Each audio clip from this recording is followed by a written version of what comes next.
welcome to The Vision Within. Thank you so much for joining me. My name is Laurie. I'm Lisa. I'm Loretta. And I'm Katrina. And today we're going to be talking about conscious awakening. And we thought it would be really a good idea to talk about what some signs and symptoms might look like to waking up to a more consciously global world. That's a deep subject. Yeah. I like it. I like There's it. a lot to it. Yes.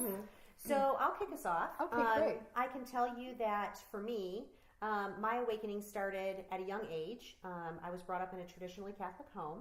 And I also had the twist that was part of my family as well, where my parents were very, very open. They were open to philosophy. They allowed and encouraged me to question what I saw, what I heard, what I felt. Wow. And That's so, huge. absolutely. Wonderful, yeah. It certainly wasn't common, I think, in my friends' families that I experienced. So I know I was very fortunate in that respect. And, you know, from there, I really led a pretty normal life, whatever normal is, with my family, got married. And then I wish I could tell you that everything happened easily and gracefully with me in terms of my learning. What I have learned in my life is that learning is more easeful and graceful when I seek it out. Unfortunately, when the universe has to bring that learning to me, then it tends to be a very different thing.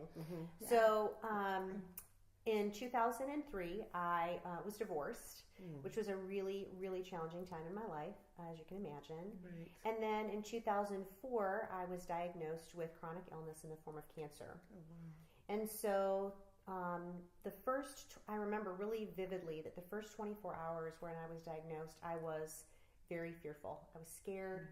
I was young. I had no idea why this was happening in my life. Right. And so, you know, friends and family surrounded me. And within 24 hours, I remember waking up in the middle of that night, that first night after I was diagnosed, and I'd gotten the call from my doctor. But I woke up in the middle of the night and I had this calm that came over me. And I had this inner knowing that was so firm and so certain and so peaceful that I knew I was going to be okay. And there was a different reason why I was experiencing this. Oh, wow. And so I thought, wow, okay, so I'm going to be okay. That's a good thing. And I went through treatment and ended up feeling worse at the end of treatment, traditional Sure. medical treatment, Sure. than I did when I Yeah. was diagnosed. Yeah. So I started seeking out alternative healing methods to help me on my journey, to help me detox from everything that I put my body through. And on that journey of learning, I decided to pursue, I was so moved by the natural health and healing professionals and experiences that I had that I opened myself up to other education as well. And so I sought out folks for Reiki and just embraced any type of energy and spiritual work and started to shift my perspective. And as I went along, I became less willing to call things wrong or judge things just because I may not understand them. What do you mean by calling things wrong? So that's a really good question. Yeah. In my traditional faith and upbringing, things that couldn't be explained in one particular and specific way Right. were considered wrong, were considered blasphemous. We weren't supposed to go down that road. I was taught to be fearful of things that were outside of my faith. Okay. So I expanded my learning, and I went to meditation, and I, just did all kinds of things. So I pursued natural health and healing, and noticed some synchronicities in the clients that were coming to me, many of whom had cancer. Oh, wow. And I thought, what a gift to be able to sit and speak to someone who's in the middle of a health and a life and a spiritual and an awareness unfolding or crisis, depending on what your perspective is. Right. And be able to not just talk to them from a point of view of helpful healing, but also to view them as an entire person and to have sat where they are sitting, to understand what the fear is, to understand what it is to be in that place. Right. So I thought it was interesting that was sort of the first clientele that showed up for me. It's a pretty deep connection. I mean, Yeah. that's And synchronicity itself, Oh. too, definitely. Yeah. Right. Absolutely. So the synchronicities continued, and I also met some really amazing people who were in the health and healing industry as well, some of whom, like Laurie, I had known in a prior career. Prior life. Yeah. Right? In a prior career Right. experience.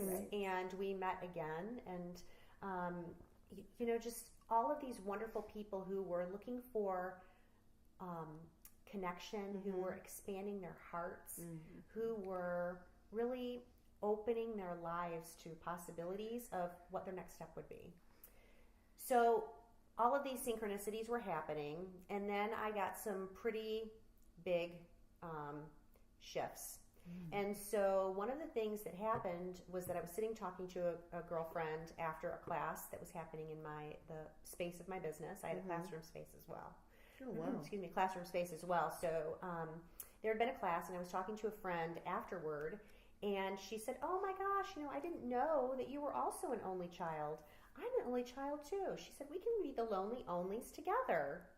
Aww. And I said, "That is so sweet of you, but honey, I would just really encourage you to think about what you're putting out there in terms of your words, because I'm an only child, but I am by no means lonely." Right. And I said, "And you're not alone either." She's like, "Well, I guess I know that, but both of my parents have passed, and we had a little bit of a conversation, and then the evening kind of broke up, and we went on, and I went back to lock up the spaces, my healing space, my classroom space, and I started hearing this song in my head, and it was "You'll Never Walk Alone."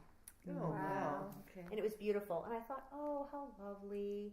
My grandmother, it was her favorite song, and I thought, how awesome that I'm really hearing this now, Right. and oh, Grammy, I hear you, thank you for sending me this, this sign, and it got louder.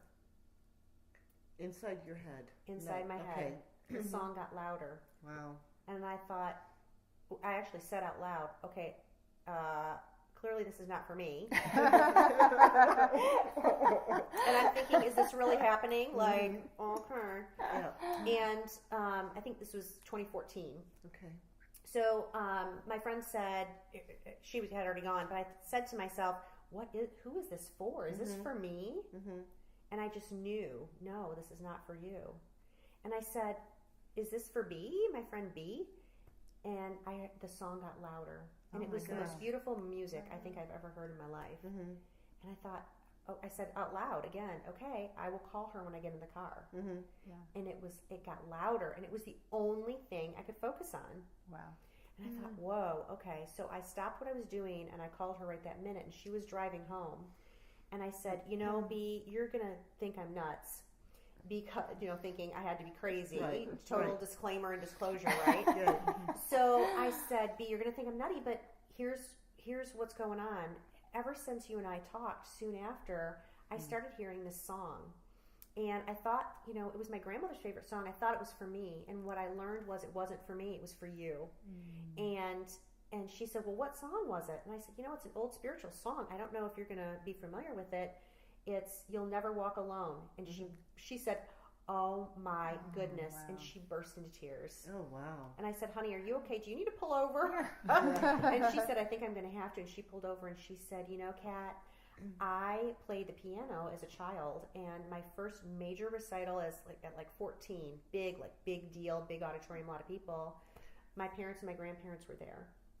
And I played my parents' favorite song, and it was "You'll Never Walk Alone." Oh, my goodness. Oh, I got Don't chills. you love that Yeah. you followed, instead of dismissing that Right. message, you followed it like an intuitive message for inspired action? Absolutely. Yeah. I love that. Intuitive message for inspired action, because I could have easily ignored it. And I had an experience after that, so that was lovely, and it landed for me profoundly as, there are so many possibilities out there that I might not know or understand or imagine, but I want to be open to it. Sure. And so with that, more things started happening, but there's so much we could really talk about. I'll just share one more quick story, because I know, Lisa, we want to talk to you as well. The other story that happened was I was speaking to a lady who had come to me in my healing practice. And she started talking to me about the situation that was coming up in her life and how it had manifested. And I heard this voice say, and outside of myself, ask her who else in her family is having these same symptoms. Oh, wow. And I tried to act calm. I probably jumped and looked like a complete lunatic at the time because I thought, well, you know what? Excuse me while I listen to who's talking in my ear. Exactly. Yeah. Yeah, Right. don't mind the voice, and it's right here. Right. I thought, this is it. I've lost it. I've finally gone over the edge. It's happened. So, and I thought, well, I could freak out or I could go with it. And I thought about the situation with the song, and so I went with it. Great. And I said, who else in your family is having these same problems? She started thinking about it, and she told me about her daughter and about one of her sisters. And I asked her some other questions, and what I ended up landing on was that the situation was genetically linked. And when I started asking her more questions, she could go back 2 other generations before her and found that the symptoms were the same. Oh my goodness. So all of this was sort of an unfolding and a trusting, and all of these friends that I was synchronistically being sort of aligned with were really great sounding boards for me to say, hey, I got to tell you that I got this weirdness happening. And they saw the humor with me, and they just invited me to embrace it and had no judgment. And I think that was such a beautiful thing. Yeah, so supportive. Absolutely. I think we all need that. We need a definitely. safe space to Well, that's why we're talking about it. Yeah. So, I know it's an abridged version. It was much more challenging. And again, we know that everyone deals with everything in a different way. So I know, Lisa, you had a story to share as well about sort of your catalyst and how your awakening kind of showed up in your life. Yeah. Thank you, Kat. I've let go of so many identities in my life. And I've let go of my lobbying and lawyering career pretty much at the end of last year. But I have a friend who's also a lawyer and going through a conscious awakening. And I said to her once, I said, well, we went to law school, so we wouldn't think we were crazy, and so no one else would think we were crazy. And it did help. Yeah. It was the balance. Yeah. Seriousness. Because I had so many from 09, 10, 11, 12. I had more out-of-body experiences that I could count, and I had to Google to find out what the heck was going on. And I only told my computer. Because, even though I didn't think I was crazy, I thought maybe some others might. But at any rate, one of the things that happened for me was, before all these wonderful out-of-body experiences and things, well, they started to happen, but like I said, in 09, some in 08 and 09, and 08 was the pivotal time because my former husband and I, we separated in January of 08. We didn't get a divorce until summer of 2010 because we had a long divorce proceeding that ended up going to trial. Two lawyers, fighting each other, Duking it out. Duking it out. However, that was a very cathartic experience. And sitting in trial, at the end of the day, letting the judge decide was pretty crazy. But at one point during the divorce proceeding, and it was toward the very end because this was March of 2010, and I'd been going through this since January of 08, and the final decree would be in June of 2010. So March, April, May, June, it was pretty close to the end. I had this huge out-of-body experience only after I hit a brick wall. I mean, I got to a point where I couldn't get any more deeper in pain. The story is really irrelevant. It may not have created as much pain for others as it did for me, but it was huge. I found something out that about our marriage that just devastated me. The fortunate thing was the next day I was going to go to this meditation, and I thought, well, I'm going to get up and go because I think I need this. And I got there. It was an overnight at a lake house, and there were like 15 other women, and I walked in and no one knew me, and I put that hi, kind of. But these were all energy workers, and I wasn't. I didn't know you could feel each other's feelings and pick up the energy. Hi, I'm Lisa. Everything's good. Yeah, everything's great. And that night, the March equinox actually was that night. Wow. We had this huge meditation, and all of us were lying on the floor and our heads were in the center, and another lady was beating a drum. And she said, now everybody state an intention of what you want to let go of. Duh. Yeah. My former husband, I've got to let go of him. Yeah. Well, what I didn't realize was I was letting go of all the anger. Not him, but him and the anger, everything. Just Sure. Well, I went somewhere. Totally. I saw myself. I still was aware of the meditation and heard her drumming. Every time she drummed, I saw this huge like tree trunk thing attached to my hip. I'm like, what is that attached to my hip? So I formed I realized it's kind of like being in a dream state. I took an axe and cut it off every time she beat the drum. It's like conscious dreaming. Yeah. Right? Yeah. Yeah. But I was aware where I was, but yet I was in a different space. It was Wow. crazy. But everything was still physical, and my body was the same. And then I had all these cobwebby cords, and I thought, oh, this is easier because I can just kind of flail them off. Yeah. As soon as I did that, I went into another space and forgot I was in the meditation. Wow. And I was in this space of it was all just kind of blank. I can't remember if it was dark or light. It was just blankness. And I was this pure light being, just all light. I mean, I knew I had a head and shoulders. It's incredible. And then there's this body next to me that's all dark. And it was shoulder length, shoulder height. I'm sorry, Okay. thank Yeah. you. Shoulder height. And it wasn't attached to me, thank goddess. I'm like, what are you? What is this? And I said, I'm just so glad it's not attached to me. Yeah. And I started to kind of talk to it, and because it was as dark as I was light. Yeah. Wow. I mean, I was like the star, and it was like this black, heavy, dense. Like There's no beige light in it, thing, no right, light, yeah. but it had a head and shoulders Shapes, too. yeah. And When you say it was heavy, yeah, say more about that. okay. Well, it was as black and dense as like a dark room where there was no light, except it was shaped like a body. And I looked at it and said, oh my gosh, that's where I always play, in all the negative stuff, the drama and trauma. And I realized right then, I don't have to play there. I'm this. Right, exactly.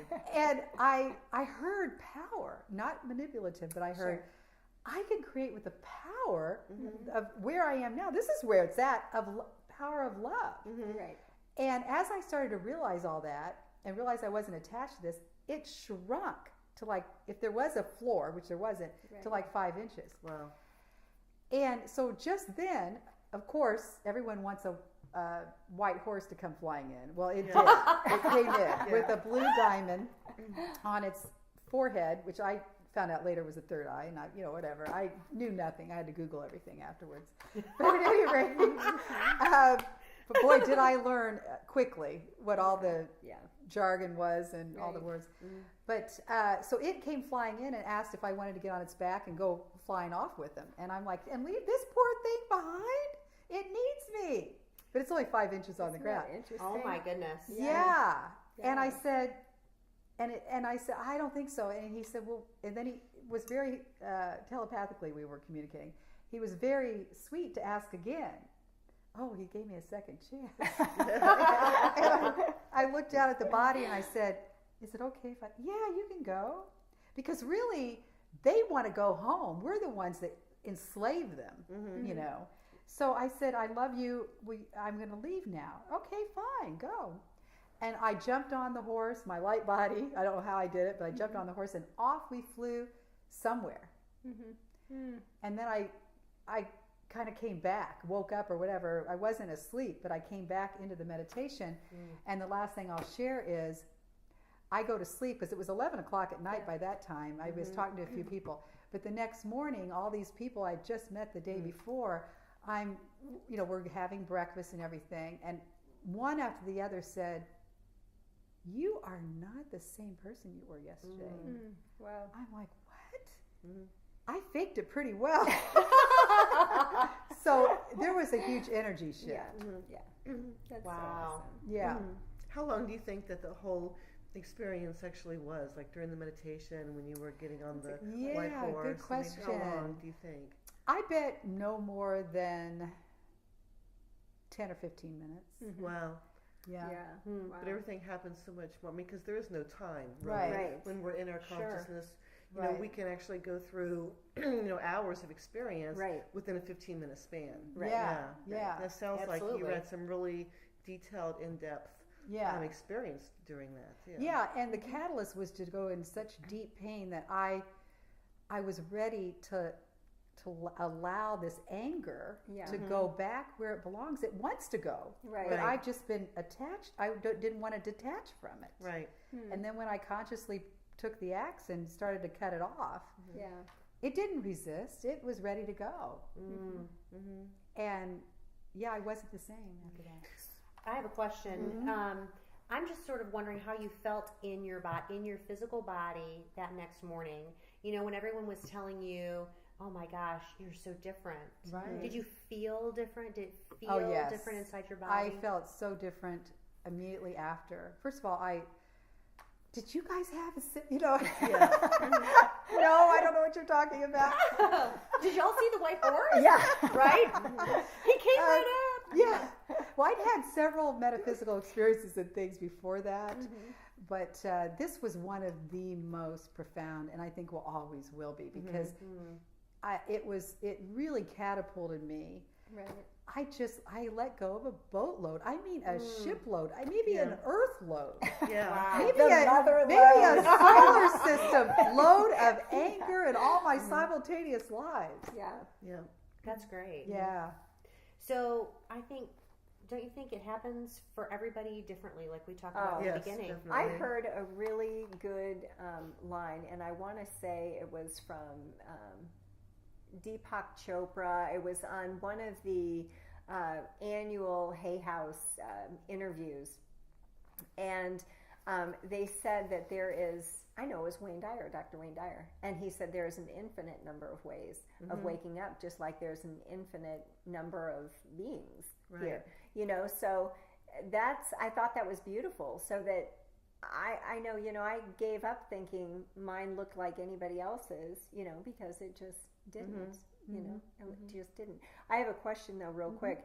When you said you felt totally different and so much had been released, was there a transition period where you filled that space with anything else, or where you had to move through? Because sometimes when I will clear a lot at one time, I am kind of floating for a while, a little like, whoa, what just happened?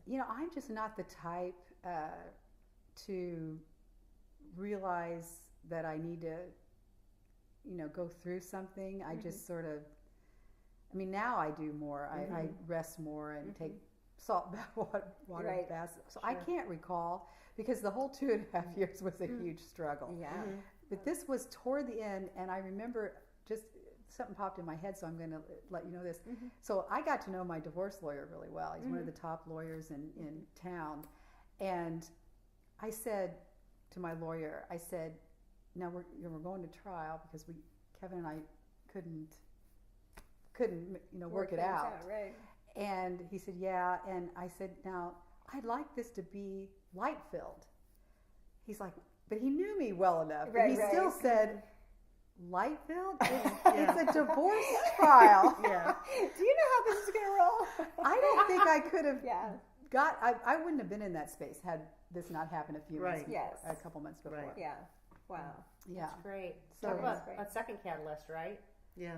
Pardon? It was almost like a second catalyst. The trial was a very challenging experience, and it was incumbent upon me. Being on trial in a courtroom, you feel like you're guilty. Right. You're on stand, and the opposing lawyer is trying to get you to cry or get mad or whatever. And I thought, this is just a story. This is just a stage. I'm a light being. I saw it. Yeah. Yeah. So I could handle it just fine. That's so beautiful. So it worked out. I'm glad I went through all that, even though I wouldn't recommend it. Yeah. Yeah. That's great. Well, thank you for sharing your story. You're welcome. Yeah. That's about all the time that we have for this segment. Awesome. And Okay. I think when we come back next, we'll be talking to Loretta and to Laurie about their awakenings as well. So please join us again. on our next segment. And you can also see us online. At Rising Tides Global is our Facebook page. So please comment. Any comments that you have are very, very welcomed, because we want the show to reach and connect with as many people as possible. So we really count on your feedback to tell us what you'd like to hear about, how our interchange with each other is going, and do you feel connected? Because that is our goal. So please do reach out to us. This will be posted on the Rising Tides Global page, or if you find us on YouTube, go there and check us out, and then do interact. Thank you. Thank you for joining us. Thank you.